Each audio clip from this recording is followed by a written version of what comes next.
Hello my dear students, আশা কৰো তোমালোক সকলোৱে ভালে আছা। আজি মই তোমালোকক ক্লাস 10 ৰ অধ্যায় 5 মৌলৰ পৰ্যাবৃত্ত শ্ৰেণী বিভাজন চেপ্টাৰ 2 পঢ়াবলৈ লৈছো। ওকে, অলৰেডি মই দুটা ভিডিও আপলোড কৰিছো। আজি মই 3 নম্বৰ ভিডিওটোৰ কাৰণে তোমালোকক পঢ়াই আছো। তেতালে আহা চাও, অলৰেডি আমি কিছু কথা গম পালো চেপ্টাৰটোৰ তা মানে মৌলবোৰকনো কেনেকে শ্ৰেণী বিভাজন কৰিব পাৰি তাৰ ওপৰত বিজ্ঞানীসকলে চিন্তা চৰ্চা কৰি আছিল। অলৰেডি দুজন বিজ্ঞানীৰ কথা আমি দুটা ভিডিওত পালো, ডবাৰিনাৰ আৰু কি আছিল নিউল্যান্স, হয়নে নাই? এই দুটা হল এই দুজন বিজ্ঞানীয়ে অকমান ট্ৰাই কৰিছিলে যে যিকেটা মৌল আৱিষ্কাৰ হৈছিলে আজিৰ পৰা 100-200 বছৰ আগতে সেই মৌলখিনিক কি কৰিছিলে যাতে কেনেকৈ শ্ৰেণী বিভাজন কৰিব পাৰি তাৰ ওপৰত তেওঁলোকে চিন্তা চৰ্চা কৰিছিলে। তো হেয়া আছিলে আৰু তেতিয়াহলে আহা আজি চাও নেক্সট নো কোনজন বিজ্ঞানীয়ে কেনেকে আৰু ভালকে মৌলৰ শ্ৰেণী বিভাজন কৰিব পাৰিছিলে। বিশৃংখলাৰ মাজত শৃংখলা মেণ্ডেলিভৰ পৰ্যাবৃত্ত তালিকা। ওকে, এবাৰ মেণ্ডেলিভ নামৰ এজন বিজ্ঞানীৰ কথা আমি পাম। তাত তেওঁৰ আকৌ এইটোৱে মেকিং অৰ্ডাৰ আউট অফ কেঅছ, তাৰমানে বিশৃংখলাৰ মাজত শৃংখলানো কেনেকৈ আনিব পাৰি তাৰ ওপৰত ভিত্তি কৰি মেণ্ডেলিভে কি কৰিছিলে এখন তালিকা প্ৰস্তুত কৰিছিলে মৌলবোৰৰ, যাক কোৱা হৈছিলে পৰ্যাবৃত্ত তালিকা। নিউল্যান্সৰ অষ্টসূত্ৰটো নাকচ হোৱাৰ পাছতো মৌলৰ ধৰ্ম আৰু সিহঁতৰ পাৰমাণৱিক ভৰৰ সম্বন্ধৰ উপস্থাপন কৰিব পৰাকৈ এক আঁচনি উদ্ভাৱনৰ বাবে বহুতো বিজ্ঞানীয়ে প্ৰচেষ্টা চলাই গৈছিল। অলৰেডি আমি গম পাইছো যে যোনটো নিউল্যান্সৰ অষ্টসূত্ৰটো তেওঁ অষ্টসূত্ৰটো যোনটো তেওঁ আৱিষ্কাৰ বুলি নহয়, যোনটো তেওঁ বনাইছিলে বা তেওঁ যোনটো এটা সূত্ৰৰ কথা কৈছিলে তেওঁ নিউল্যান্সে, সেইটো পিছত কি হৈছিলে নাকচ হৈছিলে বা সেইটো কেনসেল কৰা হৈছিলে, কাৰণ তাত দেখা গৈছিলে যে যেতিয়া নতুন নতুন আৰু মৌলটো আৱিষ্কাৰ হৈয়ে আছে, এতিয়াও হৈ আছে আৰু বা পিছতো হ'ব, ভৱিষ্যতেও হ'ব। তো নিউল্যান্সে কি হৈছিলে যিখিনি মৌল আৱিষ্কাৰ হৈছিলে সেই তেওঁ যিকেইটা মৌল আৱিষ্কাৰ তেওঁৰ আগৰ যিখিনি মৌল আৱিষ্কাৰ হৈছিলে সেইখিনি মৌলই ভালকে তেওঁ কি কৰিব পৰা নাছিলে, ধুনীয়াকে তালিকাত ভৰাব পৰা নাছিলে। আৰু যেতিয়া তেওঁৰ কামখিনি হৈ যোৱাৰ পিছত আৰু মৌল আৱিষ্কাৰ হৈছিলে আৰু সেই মৌলবোৰকো সেইটো সূত্ৰমতে কি কৰিব পৰা নগৈছিলে, তালিকাত অন্তৰ্ভুক্ত কৰিব পৰা নগৈছিলে, কাৰণ তেওঁ কিছুমান এনেকুৱা কণ্ডিশ্যন দিছিলে যে এনেকুৱা হলে এনেকুৱা গোট বনোৱা হ'ব, হয়নে নাই? অষ্টক মানে কি আমাৰ সংগীতৰ স্বৰৰ লগত ভিত্তি কৰি এখন তালিকা বনাইছিলে, যোনটো তেওঁ ফেইল হৈ গৈছিলে। তো সেইকাৰণে সেইটো কি কৰিছিলে, গোটেই সূত্ৰটোৱে নাকচ কৰা হৈছিলে যে এই যোনটো নিউল্যান্সে সূত্ৰ ওলাইছে সেইটোৰ ওপৰত আৰু কি নহ'ব, সেইটোৱে কাম নাই কৰা। তো নতুন আকৌ কি কৰিব লাগে, তালিকা প্ৰস্তুতকৰণৰ কাম আকৌ কৰিব লাগে। তো তেনেকে মেণ্ডেলিভে আকৌ কাম কৰিছিলে ইয়াৰ ওপৰত। তো আহা চাওঁ, এইসকলৰ ভিতৰত ৰুছ ৰসায়ন বিজ্ঞানী ডিমিট্ৰি আইভানোভিচ মেণ্ডেলিভ। ওকে, তেওঁৰ নাম আছিলে ডিমিট্ৰি আইভানোভিচ মেণ্ডেলিভ।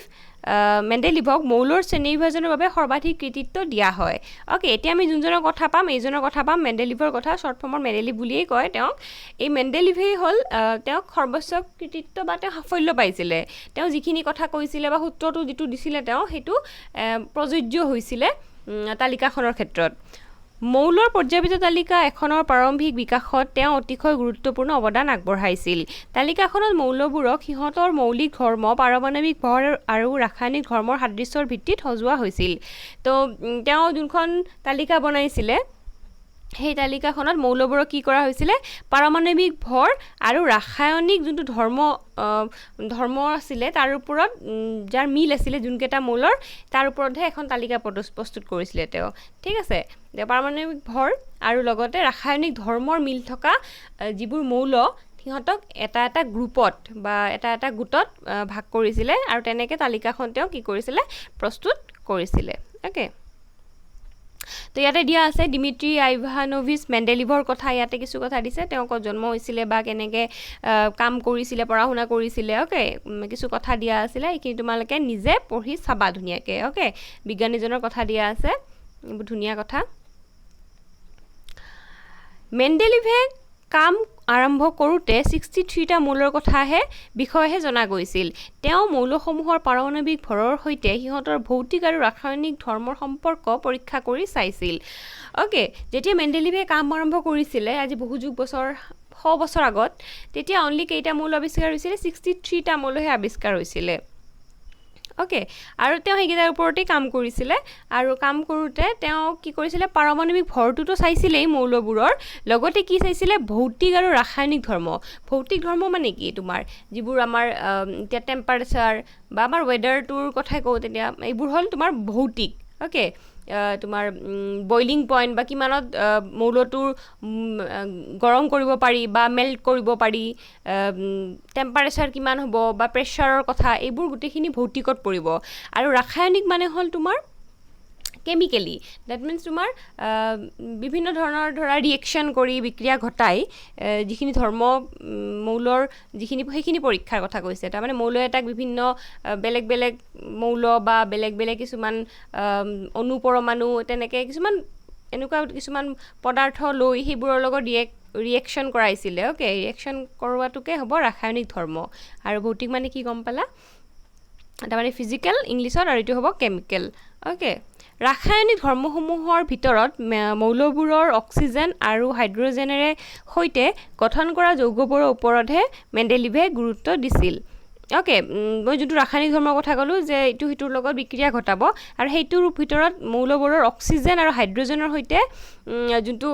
যৌগ গঠন কৰা হ'ব মৌলবোৰক ৰিয়েক্ট কৰিব দিয়া হ'ব অক্সিজেন হাইড্ৰজেনৰ সৈতে তাৰপিছত যৌগ গঠন কৰিব তাৰ ওপৰতে মেণ্ডেলিভে বেছি গুৰুত্ব দিছিল কিয় দিছিলে কাৰণ তেওঁ হাইড্ৰজেন আৰু অক্সিজেনক এইবাবেই বাছি লৈছিল যে ইহঁত যথেষ্ট সক্ৰিয় আৰু অধিকাংশ মৌলৰে সৈতে ইহঁতে যৌগ গঠন কৰে ডেট মিন্স কি হয় যে হাইড্ৰজেন আৰু অক্সিজেনে এনেকুৱা ধৰণৰ মৌল কাৰণ ইহঁতে বহুত বেছি এক্টিভ হয় সক্ৰিয় হয় আৰু লগতে বেছিভাগ মৌলৰ লগতে ইহঁতে কি কৰে বিক্ৰিয়া ঘটায় সেইকাৰণে ইহঁত দুটাক আগতে বাছি লৈছিলে যে কোন কি ৰাসায়নিক ধৰ্ম বুলি কোৱাৰ লগে লগে মেণ্ডেলিভৰ মতে অকল হাইড্ৰজেন আৰু অক্সিজেনৰ লগত সেই মৌলটো কি কৰাইছিলে ৰিয়েক্ট কৰাইছিলে বা বিক্ৰিয়া ঘটাইছিলে তাৰপিছত দেখা গৈছিলে যে বিক্ৰিয়া ঘটাৰ পিছত সেইটোৱে এক্টিভ সক্ৰিয় হয় নে নহয় বিক্ৰিয়াটোত হ'লে এটা গোটত ৰাখিলে নহ'লে আৰু এটা গোটত ৰাখিলে তো তেনেকুৱা ধৰণে তেওঁ কামবোৰ কৰিছিলে মৌল এটাক শ্ৰেণীভুক্ত কৰিবলৈ তেওঁ মৌলটোৱে গঠন কৰা হাইড্ৰাইড আৰু অক্সাইডসমূহৰ সংকেতৰ মৌলবোৰ অন্যতম মূল ধৰ্ম হিচাপে বিবেচনা কৰিছিল ওকে তো মেইনলি হাইড্ৰাইড আৰু অক্সাইড তাৰমানে হাইড্ৰজেন আৰু অক্সিজেনৰ লগত যিহেতু বিক্ৰিয়া ঘটিছিলে তো হাইড্ৰজেনৰ লগত কৰিলে হাইড্ৰাইড হ'ব যোনটো তোমাৰ মৌলৰ ৰিয়েক্ট কৰাৰ পিছত বিক্ৰিয়া ঘটাৰ পিছত আৰু অক্সিজেনৰ লগত কৰিলে অক্সাইড হ'ব ওকে তো এইটো এটা অন্যতম ধৰ্ম হিচাপে তেওঁ বিবেচনা কৰিছিলে তাৰপিছত তেওঁ 63খন কাৰ্ড লৈ মৌল একোটাৰ ধৰ্মবোৰ একোখন কাৰ্ডত লিখি গৈছিল যিহেতু 63টা মৌল আছিলে তো ধৰ্মবোৰো 63টা কাৰ্ড বনাই তাত তেওঁ ধুনীয়াকৈ লিখি গৈছিলে ওকে দেন অনুৰূপ ধৰ্ম প্ৰদৰ্শন কৰা মৌলসমূহ ভাগে ভাগে বাছি সেইমতে কাৰ্ডবোৰ গাঁঠি গৈছিল অনুৰূপ মানে একে একে ধৰ্ম যিবোৰে প্ৰদৰ্শন কৰিছিলে মৌলকেইটা 63টা মৌল আছিলে তাৰ ভিতৰত যোনকেইটা মৌলৰ ধৰ্ম একে সিহঁতক কি কৰিছিলে সেইমতে কাৰ্ডবোৰ বেৰত গাঁঠি গৈছিল ওকে সেইমতে তেওঁ যোনটো একে একে ধৰ্ম দেখিছে সেইবোৰক এটা এটা জেগাত আঁৰি থৈ গৈছিলে তেওঁ লক্ষ্য কৰিছিল যে মৌলবোৰ অধিকাংশই পৰ্যাবৃত্ত তালিকা এখনত ঠাই পাইছিল আৰু সিহঁতৰ পাৰমাণৱিক ভৰৰ বৰ্ধিত ক্ৰমৰ সজ্জিত হৈছিল যেতিয়া তেওঁ ৱালত বা বেৰত তেনেকৈ গাঁঠি গৈছিল কাৰ্ডবোৰ তেতিয়া তেওঁ লক্ষ্য কৰিছিলে যে বেছিভাগ মৌলই এখন তালিকাত ঠাই পাইছিল তালিকাৰ নিচিনা হৈছিলে যেনেকৈ তেওঁ ৰাখি গৈছিলে বস্তুবোৰ আৰু সিহঁতবোৰ কি হৈছিলে পাৰমাণৱিক ভৰৰ বৰ্ধিত ক্ৰমৰ সজ্জিত হৈছিল যেতিয়া তেওঁ লক্ষ্য কৰিলে তেতিয়া দেখিলে যে কাৰ্ডবোৰ কেনেকুৱা ধৰণত হৈছিলে মৌলবোৰ মানে সৰুৰ পৰা ডাঙৰলৈকে পাৰমাণৱিক ভৰ থকা মৌলবোৰ তেনেকৈ সজ্জিত হৈ গৈছিল এইটোও দেখা গৈছিল যে এটা নিৰ্দিষ্ট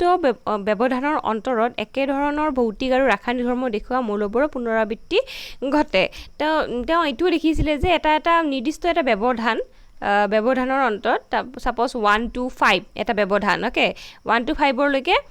1 2 3 4 5লৈকে এটা ৰাসায়নিক আৰু ভৌতিক ধৰ্ম দেখাব তাৰপিছত যোনটো 6 হ'ব সেইটো আকৌ কি হ'ল ছেইম 1ৰ লগত ছেইম কি দেখাব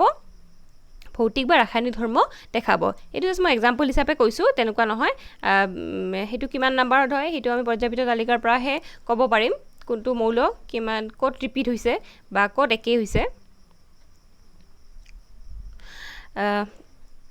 ইয়াৰ ওপৰত ভিত্তি কৰিয়েই মেণ্ডেলিভে এটা পৰ্যাবৃত্ত সূত্ৰ প্ৰতিপাদন কৰিছিল সূত্ৰটো হ'ল মৌলবোৰৰ ধৰ্মবোৰ সিহঁতৰ পাৰমাণৱিক ভৰৰ পৰ্যায়ক্ৰমে কি হয় সলনি হয় তো তেওঁ এটা সূত্ৰ দিছিলে সূত্ৰটো ক'ৰ পৰা দিছিলে তেওঁ মৌলবোৰ ধুনীয়াকৈ অবজাৰ্ভ কৰিছে বা চাইছে যে কোনটো ক'ত কেনেকৈ বিক্ৰিয়া কৰে বা পাৰমাণৱিক ভৰ কেনেকুৱা এইবোৰ চাই মেলি তেওঁ এটা সিদ্ধান্তত উপনীত হৈছিলে বা সূত্ৰ দিছিলে যে মৌলবোৰৰ ধৰ্মবোৰ সিহঁতৰ পাৰমাণৱিক ভৰৰ পৰ্যায়ক্ৰমে সলনি হয় তাৰমানে পাৰমাণৱিক ভৰ যেতিয়া কমৰ পৰা বেছিলৈকে বৰ্ধিত ক্ৰমত বাঢ়ি যায় তেতিয়া কি হয় মৌলৰ ধৰ্মবোৰো কি হৈ যায় থাকে চেঞ্জ হৈ যায় থাকে বা সলনি হৈ গৈ থাকে অ'কে এইটো তেওঁৰ এটা গোটেইখিনি কাম কৰি উঠি তেওঁ এটা কনক্লুজন দিছিলে বা সামৰণি এটা দিছিলে আৰু এইটো আছিলে যোনটোক আমি সূত্ৰ হিচাপে কওঁ মেণ্ডেলিভৰ পৰ্যাবৃত্ত তালিকাত থকা থিয় স্তম্ভবোৰক বৰ্গ আৰু পথালিবোৰক কি বুলি কোৱা হয় পৰ্যায় বোলা হয় তো এইটো এটা খুব ইম্পৰ্টেণ্ট এইটো এতিয়াও এখন পৰ্যাবৃত্ত তালিকাটো আধুনিক পৰ্যাবৃত্ত তালিকা যোনখন আমি পাই আছোঁ কিতাপত আছে সেইখনতো একেই তাৰমানে যোনবোৰ থিয় স্তম্ভ থাকিব পৰ্যাবৃত্ত তালিকাখন এনেকুৱা ধৰণৰ হয়নে নাই কিতাপত এনেকুৱা ধৰণৰ আছে তাতে যোনবোৰ এইবোৰ থিয় দীঘলকৈ থাকিব 1 2 এনেকৈ 3 4 আছে এইবোৰক ক'ব তোমাৰ গ্ৰুপ বা বৰ্গ আৰু যিবোৰ পথালিকে এনেকৈ দিয়া আছে 1 2 3 4কে এইবোৰক ক'ব তোমাৰ পৰ্যায় বা পিৰিয়ড অ'কে তলত যিবোৰ এনেকৈ আছে এইবোৰক ক'ব পিৰিয়ড বা পৰ্যায় অসমীয়াত অ'কে তেতিয়াহ'লে আমি পাইছিলোঁ মেণ্ডেলিভৰ পৰ্যাবৃত্ত তালিকা এইখন তালিকা মেণ্ডেলিভে বনাইছিলে বা এইখন তালিকা তেওঁ ধুনীয়াকৈ বনাই কেনে এখন পাব্লিছ কৰিছিলে জাৰ্নেলত তো ইয়াতে চোৱা তেওঁ এইখন তালিকা দিছিলে আৰু তাত অক্সাইড হাইড্ৰাইড এইবোৰ তেওঁ এনেকৈ দিছিলে অক্সিজেন আৰু হাইড্ৰজেনৰ লগত ৰিয়েক্ট কেনেকৈ কৰিছিলে অক্সিজেনৰ লগত ৰিয়েক্ট কৰি এনেকুৱা হৈছিলে এইবোৰ তেওঁ দিছিলে আৰু তেনেকৈ তালিকা এখন তেওঁ ধুনীয়াকৈ বনাইছিলে ইয়াতে মৌলবোৰ আছে হাইড্ৰজেন লিথিয়াম এনেকৈ ছডিয়াম পটাছিয়াম প্ৰায় মিলিছে এতিয়াখনৰ লগত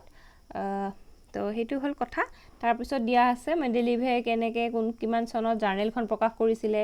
আৰু আৰ আখৰ কেইটানো কি হয় তো এইবোৰ কথা ইয়াতে অকণমান আছে এইখিনি চাই ল'বা তোমালোকে ইমান নাই একো তাৰপিছত আমি পাম এইবাৰ মেণ্ডেলিভৰ পৰ্যাবৃত্ত তালিকাৰ সফলতাসমূহ অ'কে মেণ্ডেলিভৰ তালিকাখনৰনো কি কেনেকৈ সফল হৈছিলে বা সফলতাসমূহনো কি আছিলে সেয়া পাম মেণ্ডেলিভে পৰ্যাবৃত্ত তালিকাখনৰ ঠাই বিশেষে বেছি পাৰমাণৱিক ভৰৰ মৌল একোটাক তাতোকৈ সামান্য কম পাৰমাণৱিক ভৰৰ মৌল এটাতকৈ আগত ঠাই দিছিল অ'কে মেণ্ডেলিভে কি কৰিছিলে আমি অলৰেডি পাইছোঁ যে মৌলবোৰক তেওঁ কেনেকৈ ৰাখিছিলে যে তোমাৰ যোনবোৰ মৌলৰ ভৰ বেছি তাহাঁতক পিছত ৰাখিছিলে যোনবোৰৰ ভৰ কম সিহঁতক আগত ৰাখিছিলে তাৰমানে বৰ্ধিত ক্ৰমত সজাইছিলে হয়নে নাই সৰুৰ পৰা ডাঙৰলৈকে ধুনীয়াকৈ সজাই গৈছিলে কিন্তু তেওঁৰ তালিকাখন এটা বস্তু চাবলগীয়া যে কিছুমান এনেকুৱা ধৰণৰ পাৰমাণৱিক ভৰৰ মৌলো আছে যাৰ পাৰমাণৱিক ভৰ কম অ'কে তাৰমানে যাৰ পাৰমাণৱিক ভৰ বেছি তাক যোনটো কম তাতকৈ আগত ঠাই দিছিলে হ'ব লাগিছিলে যোনটো কম তাক ফাৰ্ষ্টত ৰাখিব লাগিব হয়নে নাই কিন্তু এনেকুৱা দিছিলে যে যোনটো বেছি আছে মানে অকণমান বেছি আছে এটাতকৈ তো তাক আগত দিছিলে তো ইয়াতে এটা দিছে চাই লোৱা একেধৰণৰ ধৰ্ম প্ৰদৰ্শন কৰা মৌলবোৰক একেটা বৰ্গতে ৰাখিবলৈ ইত কৰা হৈছিল উদাহৰণস্বৰূপে তালিকাত কবাল্টৰ ভৰ হয় কিমান 58.9 কবাল্টক নিকেলৰ পাৰমাণৱিক ভৰ 58.7ৰ আগত ঠাই দিয়া হৈছিল হ'ব লাগিছিলে কি এই নিকেল 58.7ক কি ৰাখিব লাগিছিলে আগত ৰাখিব লাগিছিলে কাৰ আগত ৰাখিব লাগিছিলে কবাল্টৰ আগত কাৰণ এইটো বেছি হয় হয়নে নাই 58.9টো বেছি হয় 58.7তকৈ কিন্তু দেখা গৈছে যে যোনটোৰ বেছি তাকহে আগত ঠাই দিছে তাৰমানে 58.9 বেছি হৈ আছে কবাল্ট সেইকাৰণে তাক আগত ঠাই দিছে এইটো কিয় কৰিছে অকণমান বেছিটো বেছি নহয় 0.2 হয়নে নাই 0.2 বেছি হৈ আছে কবাল্ট 58.9 লৈ কিয় আগত ঠাই দিয়া হৈছিলে এইটো কাৰণ হয় যে একেটা বৰ্গত ৰাখিব খুজিছিলে মেণ্ডেলিভে তালিকাখনৰ একেটা বৰ্গত ৰাখিবৰ কাৰণে তেওঁ কি কৰিছিলে যোনটোৰ একেবাৰে অকণমান বেছি আছে যোন দুটা মৌল তাৰে ভিতৰত যোনটোৰ পাৰমাণৱিক ভৰ ইটোতকৈ অকণমান বেছি তাক কি দিছিলে আগত ঠাই দিছিলে দিব লাগিছিলে পিছত কিন্তু তেওঁ দিছে আগত ঠাই কাৰণ তেওঁ বিচাৰিছিলে যে বৰ্গটোত এটা বৰ্গতে পৰক গৈ কেনে বেলেগ বেলেগ বৰ্গ যাতে নহয় কাৰণ সিহঁতৰ ধৰ্মবোৰ একেই আছিলে অকমান ইফাল ইফাল পাৰমাণৱিক ভৰ হ'লে সিহঁতৰ হ'লেও যোনটো ধৰ্ম হয় সিহঁতৰ সেইটো কি আছিলে সেম আছিলে সেই কাৰণে যাতে এটা বৰ্গত থাকে তাৰ কাৰণে এইটো কাম তেওঁ কৰিছিলে ওকে তেনেকুৱা ধৰণৰ আৰু কিছুমান বিসংগতি থাকিব বিসংগতি মানে কি তোমাৰ তেনেকৈ তেওঁ বনাইছিলে সেইটো বস্তু তোমালোকক চাব দিছে তালিকাখনত চাই উলিয়াবা তোমালোকে কেনেকুৱা ধৰণৰ ঘটনা আছে তদুপৰি মেণ্ডেলিভে তেওঁৰ তালিকাখনত কিছুমান খালী ঠাই এৰি গৈছিল এই খালী ঠাইবোৰত সেই সময়ত আৱিষ্কাৰ নোহোৱা কিছুমান মৌলৰ অৱস্থিতিৰ বিষয়ে মেণ্ডেলিভে ভৱিষ্যতবাণী কৰিছিল এইটো খুব ইম্পৰ্টেণ্ট কথা দেই মেণ্ডেলিভ নামৰ বিজ্ঞানীজন এনেকুৱা আছিলে তেওঁ কি কৰিছিলে দুখন তালিকা বনাইছিলে তাৰ মাজে মাজে কিছুমান খালী ঠাই বা সাইডত খালী ঠাই কিছুমান ৰাখি থৈ গৈছিলে তেওঁ বিশ্বাস কৰিছিলে যে ইন ফিউচাৰ বা ভৱিষ্যতে এনেকুৱা ধৰণৰ মৌলবোৰ আৱিষ্কাৰ হ'ব যোনবোৰ মৌল কি হ'ব তালিকাখনৰ যোনখিনি খালী ঠাই তেওঁ ৰাখি থৈ গৈছে সেইবোৰত কি হ'ব খাপ খাই যাব বা ফিট হৈ যাব ওকে এইটো তেওঁৰ এটা ভৱিষ্যতবাণী আছিলে আৰু যোনটো পিছত কি বুলি প্ৰমাণিত হৈছে সঁচা বুলি প্ৰমাণিত হৈছে তে ভাবা তুমি তেওঁ কেনেকুৱা ধৰণৰ বিজ্ঞানী আছিলে একেটা বৰ্গত থকা পূৰ্বৱৰ্তী মৌলটোৰ নামৰ আগত সংস্কৃত শব্দ একা অৰ্থ এক যোগ কৰি মেণ্ডেলিভে এই মৌলবোৰৰ নামো দিছিল এই যোনবোৰ মৌল আৱিষ্কাৰ হোৱা নাছিলে সিহঁতৰ এনেকুৱা ধৰণৰ নাম সংস্কৃত শব্দৰ কিছুমান নাম দিছিলে একা বুলি কেনে যোনটো আৱিষ্কাৰ হোৱা নাই নোহোৱাটো ওকে উদাহৰণস্বৰূপে তেতিয়াৰ অনাৱিষ্কৃত মৌল যেনে স্কেন্ডিয়াম গেলিয়াম জাৰ্মেনিয়াম এই তিনিটা তেতিয়া কি হোৱা নাছিলে আৱিষ্কাৰেই হোৱা নাছিলে মেণ্ডেলিভৰ সময়ত ওকে আৰু সেইকেইটাক মেণ্ডেলিভে কি নাম দিছিলে একা বৰণ একা এলুমিনিয়াম আৰু একা সিলিকন ওকে সিলিকনৰ আগত আছিলে কাৰণে একা সিলিকন এলুমিনিয়ামৰ আগত একা এলুমিনিয়াম ওকে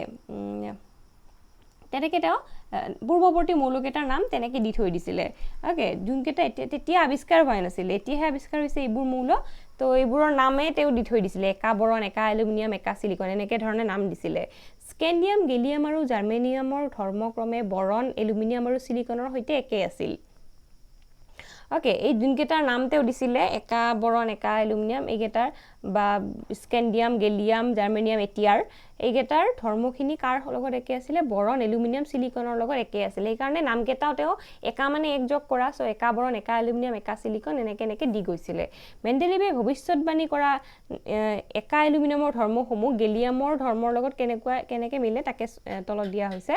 তো এনেকৈ দিয়া আছে চোৱা একা এলুমিনিয়াম মানে যোনটো তোমাৰ মেণ্ডেলিভ নামৰ বিজ্ঞানীজনে ভাবিছিলে মানে যে এইটোৰ আগত একা এলুমিনিয়াম থাকিব এইটো তেওঁ ভাবিছে ভৱিষ্যতবাণী কৰিছিলে আৰু গেলিয়ামটো আমাৰ এতিয়া আৱিষ্কাৰ হৈছে হয়নে নাই পিছত আৱিষ্কাৰ হৈছে মেণ্ডেলিভৰ কামবোৰ হৈ যোৱাৰ পিছত মানে মেণ্ডেলিভ ঢুকোৱাৰ পিছত এইবোৰ গেলিয়ামৰ আৱিষ্কাৰ হৈছে মষ্ট প্ৰবেবলি মানে পিছতে হৈছে আৰু গেলিয়ামৰ মেণ্ডেলিভৰ কামৰ পিছত হৈছিলে এইবোৰ আৱিষ্কাৰ এতিয়া নতুনকৈ আৱিষ্কাৰ হৈছে তো দেখা গৈছিলে কি পাৰমাণৱিক ভৰ একা এলুমিনিয়ামৰ 68 আছিলে তাৰমানে যোনটো মেণ্ডেলিভে ভাবিছিলে ভৱিষ্যতবাণী আৰু এতিয়াৰ গেলিয়ামৰ সংকেতো 69.7